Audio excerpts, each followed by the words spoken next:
नमस्कार दोस्तों, हमारे चैनल के अंदर आपका स्वागत है। दोस्तों, आज हम आपको बताने वाले हैं गुप्त नवरात्रि के बारे में कि गुप्त नवरात्रि दोस्तों इस माघ मास से शुरू हो रही है। और दोस्तों, गुप्त नवरात्रि साल भर में आने वाली 4 नवरात्रियों के अंदर अपना विशेष स्थान रखती है। दोस्तों, अगर आप माँ दुर्गा के अनन्य भक्त हैं तो कमेंट के अंदर जय माँ दुर्गा लिखें और वीडियो को लाइक करते हुए आगे बढ़ें। दोस्तों, माघ महीने में आने वाले गुप्त नवरात्रि 12 फरवरी 2021 शुक्रवार से शुरू हो रहे हैं और गुप्त नवरात्रि के दौरान 9 दिन तक माँ दुर्गा का विधि विधान से पूजा की जाती है। दोस्तों, गुप्त नवरात्रि में सात्विक और तांत्रिक पूजा की जाती है। गुप्त नवरात्रि मुख्य रूप से साधुओं, तांत्रिकों, माँ दुर्गा को प्रसन्न और तंत्र साधना के लिए मनाया जाता है। मान्यता है कि माँ दुर्गा की गुप्त नवरात्रि के दौरान पूजा करना बहुत गुप्त रखा जाता है। इससे पूजा का दोगुना फल प्राप्त होता है। माँ दुर्गा की पूजा प्राप्त करने के लिए, उनकी कृपा प्राप्त करने के लिए गुप्त नवरात्रि के दौरान 9 दिन कुछ व्रत और नियमों का पालन करना अनिवार्य होता है। दोस्तों, सबसे पहले तो हम आपको ऐसे गुप्त उपाय बताएंगे जो केवल गुप्त नवरात्रि के दौरान ही किए जाते हैं। अगर आप इन उपायों को करते हैं तो दोस्तों उन 5 उपायों में से कोई भी एक उपाय करके आप अपने जीवन के अंदर ऐसा फायदा प्राप्त कर सकते हैं जिसकी आपने कल्पना तक नहीं की है। सबसे पहले किसी बात करें तो दोस्तों, अगर आप धन कमाना चाहते हैं, और धन कमाना कौन नहीं चाहता, लेकिन हर कोई को सफलता प्राप्त नहीं हो पाती। लेकिन दोस्तों, नवरात्रि के दौरान ये एक गुप्त उपाय आप कर लेंगे तो निश्चित तौर पर आपके घर के अंदर धन का आगमन होने लगेगा। दोस्तों, हमारे घर के अंदर सुख समृद्धि के दाता और प्रथम पूजनीय भगवान श्री गणेश जी को माना जाता है। इस गुप्त नवरात्रि के दौरान क्या करें कि भगवान श्री गणेश जी को आप अपने घर के अंदर स्वच्छ और धार्मिक और वास्तु योग्य किसी गुप्त स्थान पर ले जाकर आप उन्हें किसी पात्र के अंदर ढक कर रखें इस नवरात्रि के दौरान, और प्रतिदिन आप उनका पूजन करें और पूजन करते समय यही कहे कि हे भगवान, मेरी इस मनोकामना को पूरा करें। निश्चित तौर पर मैं आपके मंदिर जहाँ भी आप जाना चाहते हैं वहाँ पर आप उनकी मनोकामना मांगे और उनके निमित्त आप 11 बालिकाओं को भोजन करवाने की प्रतिज्ञा करें। और दोस्तों, प्रत्येक 9 दिन तक भगवान श्री गणेश जी के इस गुप्त अवस्था के अंदर उनकी पूजा करें। दोस्तों, आप देखेंगे कि देखते ही देखते भगवान श्री गणेश जी का ऐसा आशीर्वाद आपके ऊपर बनेगा कि आपकी हर मनोकामनाएं तुरंत प्रभाव से पूरी होती है। दोस्तों, अगले उपाय की बात करें तो साधारण है और विशेष खर्च नहीं होने वाला है। दोस्तों, इस नवरात्रि के दौरान आपको गुप्त रूप से भगवान लक्ष्मी की, माता लक्ष्मी की, भगवान विष्णु की और साथ ही साथ माँ दुर्गा की पूजा आपको करनी चाहिए। वो भी बिना किसी को बताए एकदम गुप्त तरीके से आपको करनी चाहिए ताकि आपको इसका पूरा प्रभाव देखने को मिले। इससे निश्चित तौर पर माँ दुर्गा का ऐसा आशीर्वाद आपको प्राप्त होगा कि आप अपने जीवन के अंदर उसकी कल्पना नहीं कर पाएंगे कि आपको ऐसा क्यों प्राप्त हुआ। क्योंकि दोस्तों, इन दिनों के दौरान गुप्त पूजा का विशेष महत्व रहता है। और आप इन्हें क्या करें कि आप इन्हें एक ऐसी सामग्री माँ दुर्गा को लाकर चढ़ाएं, भगवान विष्णु को लाकर चढ़ाएं और माँ दुर्गा को, माँ लक्ष्मी को लाकर चढ़ाएं, जो कि अति प्रिय इनकी सामग्री होती है। जैसे कि दोस्तों, भगवान विष्णु को पीली सामग्री ज़्यादा से ज़्यादा इस दौरान लाकर चढ़ानी चाहिए। माँ दुर्गा को इस दौरान आप लाल पुष्प चढ़ाएं। माँ दुर्गा को इस दौरान आप मीठी प्रसाद का भोग लगाएं और माँ दुर्गा को चढ़ाया गया प्रसाद ज़्यादा से ज़्यादा छोटी कन्याओं के मध्य बांटें। तो दोस्तों, आप देखेंगे कि निश्चित तौर पर आपका कल्याण होगा और माँ दुर्गा की असीम कृपा आपके जीवन के अंदर देखने को मिलती है। दोस्तों, अगले उपाय की बात करें तो आपको इस गुप्त नवरात्रि के दौरान एक झाड़ू लेकर आना चाहिए, जो कि आप बाजार से खरीद कर लेकर आए और उसे अपने घर के अंदर किसी गुप्त नवरात्रि के दौरान गुप्त स्थान पर रखकर आपको पूजा करनी चाहिए। और वहां पर आपको किसी अन्य व्यक्ति को अपने घर के अलावा नहीं प्रवेश करना चाहिए। और 9 दिनों के दौरान इस झाड़ू की पूजा करें, क्योंकि दोस्तों, झाड़ू के अंदर माँ लक्ष्मी का वास माना जाता है और नवरात्रों के अंदर झाड़ू खरीदना बहुत शुभ माना जाता है।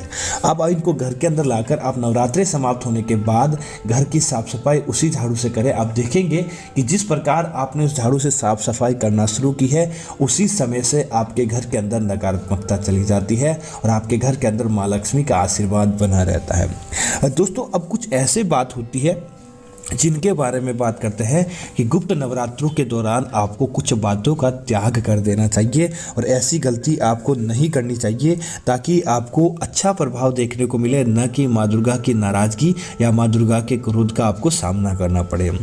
दोस्तों, गुप्त नवरात्रे बहुत ही खास होते हैं आपकी पूजा पाठ को बढ़ाने के लिए। इस दौरान आपको जितना ज़्यादा हो सके मंदिर दर्शन कीजिए। आप देवी देवताओं के मंदिर जाएं या घर के अंदर ही सुबह शाम दोनों समय आपको पूजा पाठ करनी चाहिए। तो इस दौरान आपको मांस, मदिरा, लहसुन और प्याज का बिल्कुल भी सेवन नहीं करना चाहिए। अगर आप इनको करते हैं तो माँ दुर्गा आपसे क्रोधित हो सकते हैं, इसी वजह से आपको ऐसा कार्य नहीं करना चाहिए।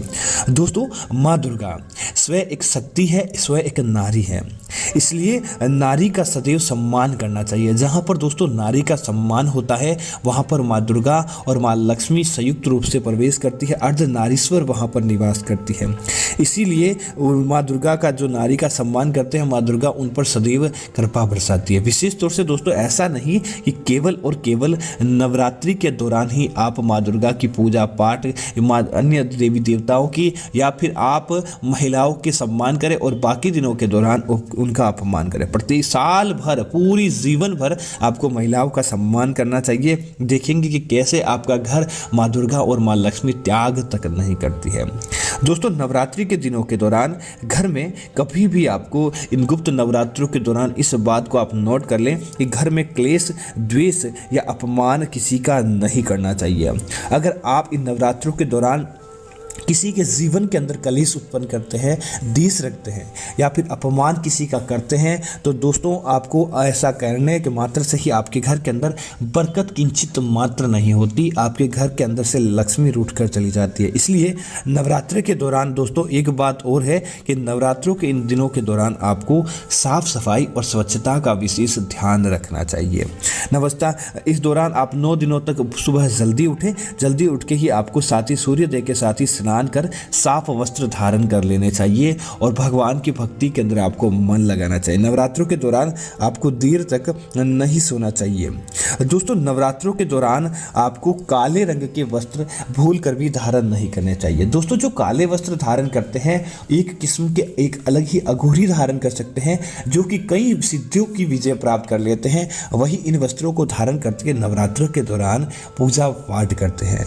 सामान्य जनमानस को कभी भी नवरात्रों के दौरान काले वस्त्र धारण नहीं करने चाहिए और साथ ही साथ आपको नवरात्रों के दौरान जूते, चप्पल, चमड़ी से जुड़ी चीज़ें आपको पहननी नहीं चाहिए। आप कपड़े से बनी चीज़ें पहन सकते हैं, लेकिन नवरात्रों के दौरान आपको चमड़ी से बनी चीज़ें धारण नहीं करनी चाहिए। उसके बाद भी अगर आप धारण करते हैं तो जब आप माँ दुर्गा की पूजा पाठ करते हैं उस समय आपको स्नान आदि करके इन चीज़ों को अपने से दूर करके साधारण वस्त्रों के दौरान आपको इनकी पूजा करनी चाहिए। उस समय आपके पास चमड़े की चीज़ें न तो होनी चाहिए और न ही आपको चमड़ों की चीज़ों को स्पर्श करना चाहिए।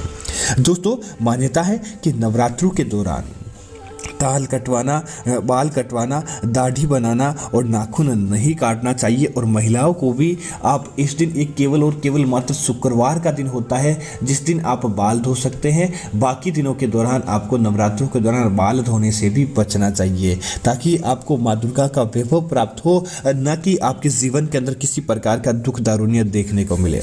दोस्तों, ऐसी मान्यता है, वैसे ऐसा बहुत कम लोग नियम पालते हैं कि इस नवरात्रों के दौरान बिस्तर पर, गुप्त नवरात्रों के दौरान बिस्तर पर नहीं सोते हैं बल्कि ज़मीन पर व्यक्ति को सोना चाहिए। लेकिन दोस्तों, ऐसा हर कोई व्यक्ति से नहीं होता है, लेकिन फिर भी आप इसका चमत्कार अपने जीवन के अंदर देखना चाहते हैं तो आपको क्या करना चाहिए, इस नवरात्रों के दौरान अपने बिस्तर के नीचे 5 इलायची अलग अलग स्थानों पर आपको रख देनी चाहिए और जब नवरात्राएं खत्म हो जाए तब इन इलायची को आप किसी जमीन के अंदर गड्ढा खोद कर दबा दें। आप देखेंगे कि देखते ही देखते आपके जीवन के अंदर ऐसा प्रभाव आपके जीवन के अंदर देखने को मिलेगा कि माँ लक्ष्मी का प्रभाव आपके जीवन के अंदर सदैव बना रहता है। तो आप बिस्तर पर भी सोकर इस नियम का पालन कर सकते हैं।